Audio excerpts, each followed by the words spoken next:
नमस्कार, स्वागत है आप सभी का आज के खास कार्यक्रम खास मुलाकात में। आज हमारे साथ स्टूडियो में मौजूद हैं श्रीमान बाबूलाल जहांगीर जी, पूर्व प्राचार्य, जो कि वर्तमान के अंदर कार्यकारी जिलाध्यक्ष, जिला सभा सीकर के पद पर आसीन हैं। नमस्कार, स्वागत है आपका हमारे स्टूडियो में। नमस्कार, नमस्कार। हम आपके शुरुआती जीवन के बारे में जानना चाहेंगे। जी, मैं बाबूलाल जांगिड़ हूँ। जी, मेरे पिताजी एक छोटे से गाँव पालड़ी में चांदी सोने का काम, घड़ाई का कार्य करते थे। अच्छा, माताजी बहुत ही शालीन। जी, मेरा प्रारंभिक जीवन बिल्कुल साधारण परिवार की तरफ से कह सकता हूँ मैं। जी, और अध्ययन की जो बात करूँ मैं, बिल्कुल प्राथमिक शिक्षा जो मेरी थी, वो गाँव के ही एक सरकारी स्कूल में हुई। जी। आपकी उस हायर एजुकेशन के बारे में बताएँ सर। उसके बाद में मिडिल तक स्कूलिंग जो हुई मैं मेरी जी, मेरे चाचा जी सर्विस में थे, नेछवा। अच्छा, नेछवा और उसके पास एक गाँव है शाहपुरा, जी, दोनों जगह 8 तक मेरी पढ़ाई रही।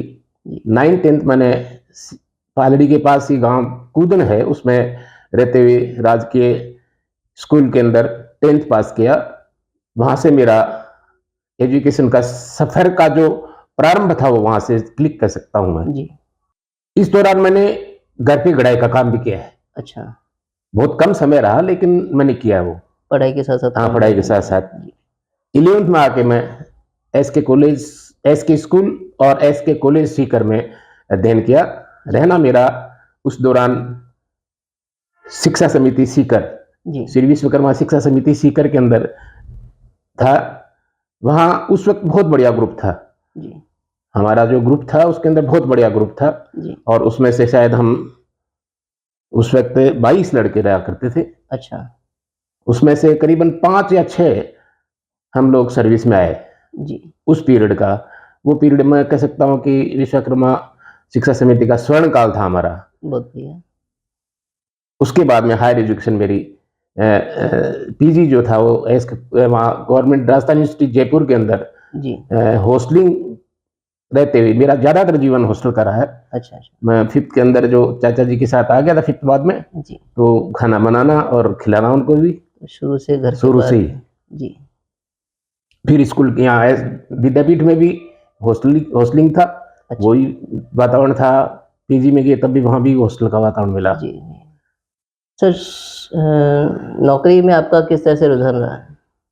नौकरी में मेरे चाचा जी के साथ तो मैंने अध्ययन किया है, वो टीचर थे। जी, और मेरे से जस्ट बड़े नहीं कह सकता, मेरे से बड़ी सिस्टर हैं और सिस्टर से बड़े मेरे एक बड़े भाई हैं। जी, हम 3 ही हैं परिवार के अंदर। जी, पिताजी के 2 हम भाई हैं और एक मेरी बहन है। जी, भाई साहब भी बीएससी करते-करते जी, मैं ग्रेजुएशन किया तब तक वो सर्विस लग चुके थे, टीचर बने, वो भी जी, टीचर हो गए थे। अ, साइंस अध्यापक थे वो, अच्छा, मिडिल स्कूल में। तो कुछ 11th बाद में बहुत अच्छा जीवन रहा, अच्छे मार्क्स आते थे। मैं तो ये कहूँगा 5th बाद में ही मैंने मेरी क्लास को हमेशा टॉप किया है। जी, एसके कॉलेज में मैं टॉपर रहा हूँ, एसके स्कूल के अंदर मैं टॉपर रहा हूँ। बहुत बढ़िया। और राजस्थान यूनिवर्सिटी में मैं 3rd टॉपर था यूनिवर्सिटी का, यूनिवर्सिटी 3rd टॉपर था, यूनिवर्सिटी, हाँ। 2 मेरे से आगे थे। इसलिए प्रेरणा मिली चाचा जी और भाई साहब से। ओके, और जीवन की जो पटरी की प्रेरणा कहूँ, वो मेरे पिताजी का जो गंभीर जो था व्यवहार जी, बोलने का, दूसरे को पूरा सुनो, जी, फिर कम बोलो, ये मुझे उनसे मिला। जी, बहुत बढ़िया। उसी से प्रेरणा लेके फिर मैंने सर्विस में मेरा फर्स्ट जॉइनिंग जनवरी 80 था। जनवरी 80, हाँ, 1980 1980 में के अंदर आपने मैंने फर्स्ट जॉइनिंग था जॉइनिंग मेरा कर ली। As a temporary lecturer. Okay, और पीएससी से मेरा हुआ 82 में। 82 में आरपीएससी से मेरा सिलेक्शन हो चुका था। अच्छा, अच्छा, उस दौरान बहुत सारी सर्विसेज में आए भी, नंबर भी आए। रिजर्व बैंक के अंदर मैंने छोड़ा। जी, मैं टेलीफोन्स के अंदर मेरा जेईएन में हो गया था, मैं वहाँ भी नहीं ज्वाइन किया मैंने, क्योंकि जी, मेरी सर्विस यहाँ टेम्परेरी ज्वाइन कर चुका था। इसलिए एजुकेशन से लगाव शुरू से था जी, और फिर मौका भी मिल गया, तो इसलिए उन सर्विसों को मैंने छोड़ा। ये आपने शिक्षा क्षेत्र क्यों चुना? शिक्षा सेक्टर बहुत बड़ा कारण नहीं था, ये अपना बहुत बड़ा कारण नहीं शिक्षा था। से जुड़ा हुआ था? वो चाचा जी और भाई साहब को देख के। दूसरा, मैथ्स में बहुत बड़ा अच्छा रुझान था, बहुत अच्छा रुझान था मेरा। अच्छा। और मैं कह सकता हूँ कि मैंने कभी फिर रफ कॉपी नहीं डाली मेरे लिए। जी। मेरे जीवन में कभी कभी रफ कॉपी नहीं डाली, अच्छा। सब कुछ फेयर में होता था फेयर में मेरा। हुआ, हाँ, सही। इसलिए वो जुनून था एक पढ़ाई का, जी। और वो भी विशेष रूप से मैथ्स के। बहुत बढ़िया। हाँ। सर आपका कार्यक्षेत्र के अंदर जब बात करी जाए तो कहाँ-कहाँ आपने सेवाएँ दी अपनी? मैंने राजस्थान का पश्चिमी और थोड़ा सा पूर्वी जी। और सीकर, ये क्षेत्र रहा मेरा।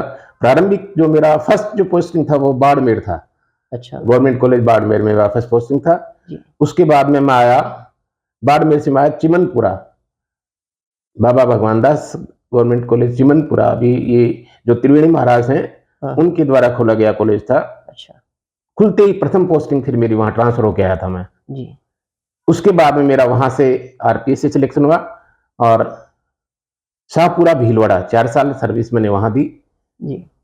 शाहपुरा भीलवाड़ा के बाद में मेरा वापस मैं चिमनपुरा आया, और चिमनपुरा से मेरा ट्रांसफर हुआ सवाई माधोपुर। सवाई माधोपुर में 5 साल रहा।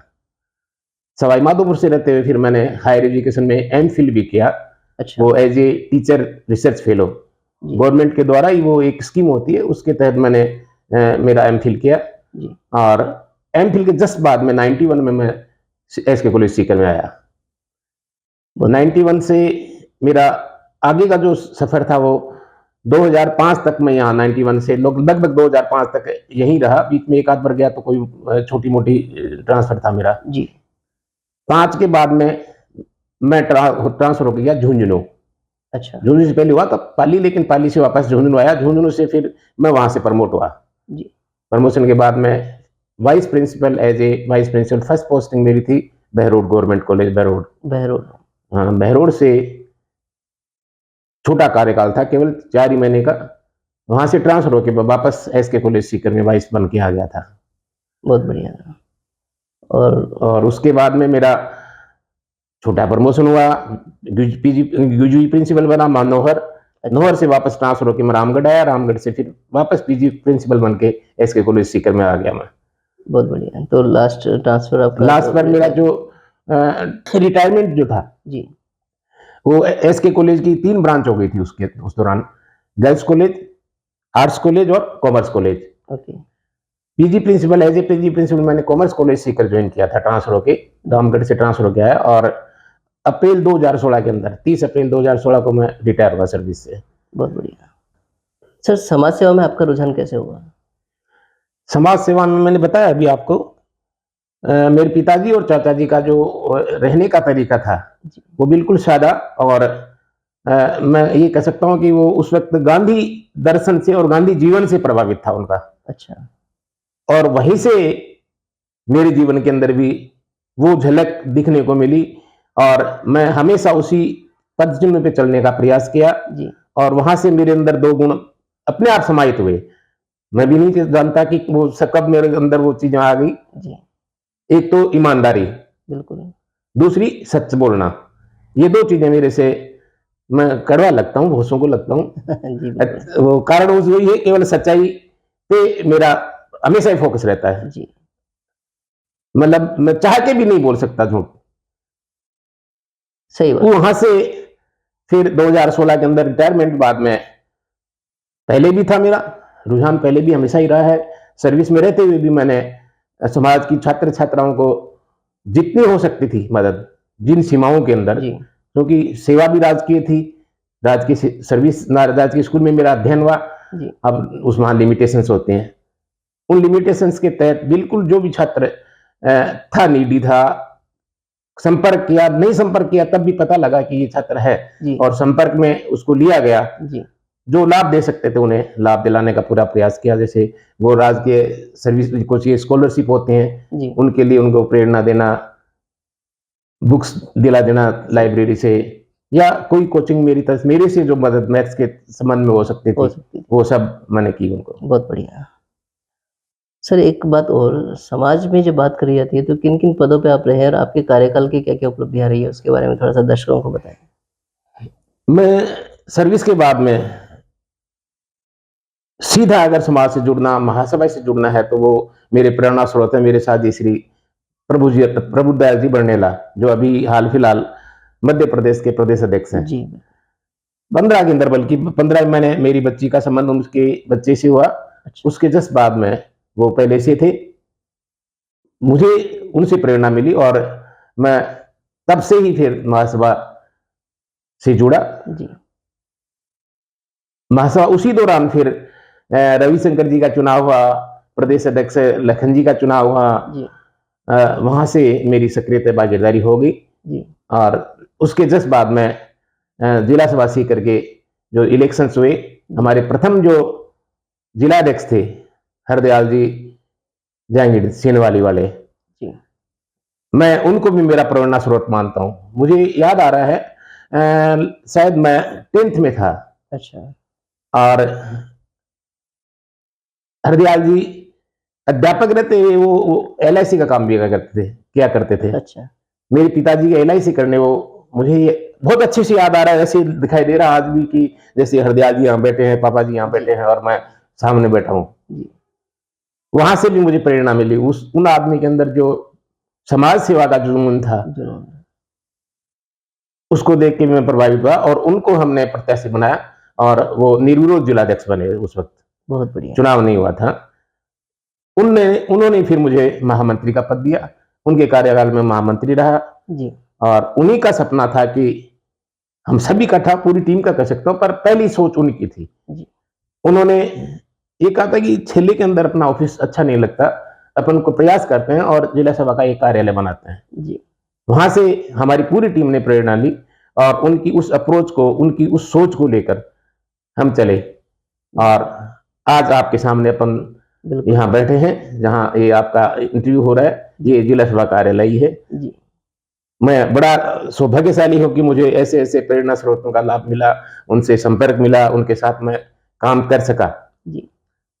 दूसरे चुनाव के अंदर फिर ये हरिनारायण जी जो चला के पास रहने वाले हैं गांव के, उन्होंने फिर मुझे कार्यकारी अध्यक्ष का पद दिया। हमसे जो बन पड़ा, जो प्रयास रहा, वो सब सामने है। जी। ये इतना लंबा मेरा सफर है, आगे भी सदा जुड़े रहने का प्रयास करेंगे। बहुत बढ़िया। फर्दर आपकी क्या प्लानिंग्स और भी हैं? अभी आपको आपके कार्यकाल में आपको क्या लगता है कि और कुछ होना चाहिए, जो अपने को लग रहा है कि हाँ नहीं, कुछ कमियां अपने हैं समाज में अपनी?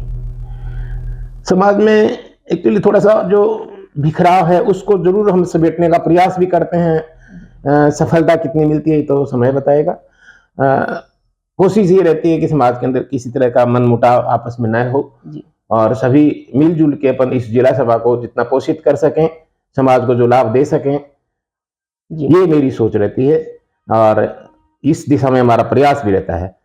हम समय समय के ऊपर जिला सभा की ओर से इस तरह के प्रोग्राम भी करते रहते हैं, जिसमें समाज को समझा सके, कुछ कुरीतियों को छोड़ने के लिए, शिक्षा को बढ़ावा देने के लिए, इस तरह के कुछ जो हमारे उपाय हैं वो हम करते हैं और आगे भी हम ऐसा करते रहेंगे। बहुत बढ़िया सर। समाज बंधुओं के नाम आप क्या संदेश देना चाहेंगे? समाज लोगों के सामने तो मेरा संदेश मुख्य रूप से ये है कि इस जीवन में अगर हम आए हैं तो जीवन सभी जीते हैं, बहुत अच्छे से जीते हैं। उस जीवन का एक छोटा सा पार्ट ये भी होना चाहिए मेरे हिसाब से कि हम समाज को भी कुछ दें।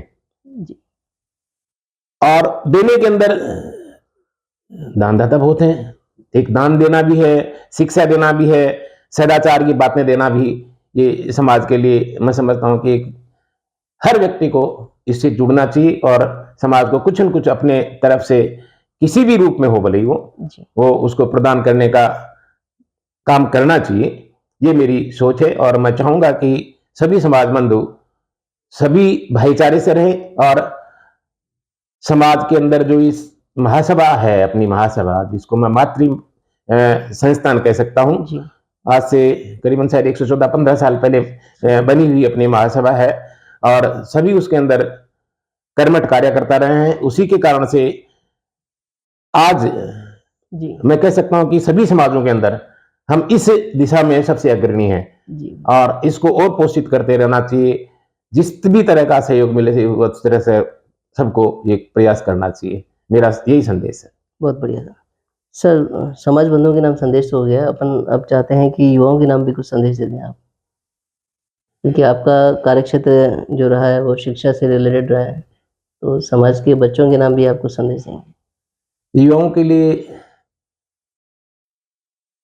हकीकत में देखो, समस्याएं सभी समाजों के सामने हैं, बल्कि मैं देश के सामने भी कह सकता हूं और विश्व के सामने भी एक ये बड़ी समस्या है जी, कि युवा आज की तारीख में अगर कहें तो 1-2% को छोड़ के 98 को मैं ये कह सकता हूं कि वो दिशाहीन है। और दिशाहीनता का कारण आपका सोशल मीडिया भी कह सकता हूं मैं, मोबाइल है, मोबाइल पे टाइम खराब करना, अपने समय को व्यवस्थित रूप से टाइम मैनेजमेंट नहीं कर पाना, जी, ये सब चीजें जो कमी है, युवाओं को इस पे काम करना चाहिए। और जीवन का ये जो युवा काल है, मेरे हिसाब से मानव का सबसे बढ़िया समय। समय ये है, और इसी के अंदर वो जितना ग्रो कर सकता है वो कर सकता है। जी, कुछ सीमाएं नहीं होती, उसके लिए उसको समर्पण चाहिए। जी, और जो ध्येय है उसको बिल्कुल विचार करके अलग तरह की जो चल रही है दौर, उसको छोड़ते हुए एक अच्छी दिशा के अंदर बढ़ के अपना जीवन बनाना चाहिए। जीवन बनाने के बाद में समाज बहुत बड़ा क्षेत्र है, जी। इसके अंदर सेवा के रूप में उनको अपना आगे आना चाहिए। बहुत बढ़िया। बंधुओं, आज हमने समाज हित में काफ़ी अहम बातें जानी, जिनके लिए आपका बहुत-बहुत धन्यवाद। धन्यवाद। आपने मुझे अपने आपके स्टूडियो के अंदर बुलाया और समाज से बातें करने का और मेरे मन की बातें कहने का जी, मौका दिया। बहुत-बहुत धन्यवाद, बहुत-बहुत धन्यवाद। धन्यवाद।